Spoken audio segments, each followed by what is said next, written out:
નમસ્કાર મિત્રો, વિડીયોમાં તમારું સ્વાગત છે। જી હા મિત્રો, અત્યારે હાલ મોટા ને મહત્વના સમાચાર સામે આવી રહ્યા છે। તો મિત્રો, સમાચારમાં વાત કરીએ તો ભારતીય હિન્દુ પરંપરામાં ઘણી એવી વસ્તુઓ છે જેને સાંજે અંધારું થયા બાદ કરવાની મનાઈ ફરમાવવામાં આવી છે।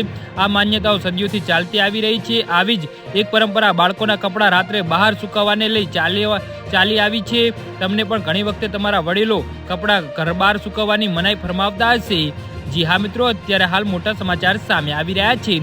વાસ્તુશાસ્ત્ર અનુસાર રાત્રે કપડાં ધોવાથી ઘરમાં નકારાત્મક ઉર્જા આવે છે અને ભેજના કારણે કપડાં પર હાનિકારક જંતુઓ અને બેક્ટેરિયા એકઠા થઈ શકે છે। આ સિવાય રાત્રે કપડાં બહાર સૂકવવાથી અશુભ ઘટનાઓ બની શકે છે જે ઘરના વાતાવરણને અસર કરે છે। આ સલાહ એક પ્રાચીન જ્ઞાન અને આધારિત છે અને જેને શાસ્ત્રો અને વિજ્ઞાન બંનેમાં સંમતિ મળે છે।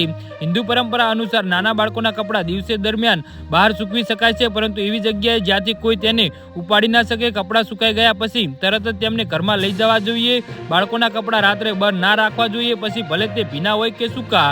જી હા મિત્રો, અત્યારે હાલ મોટા સમાચાર સામે આવી રહ્યા છે।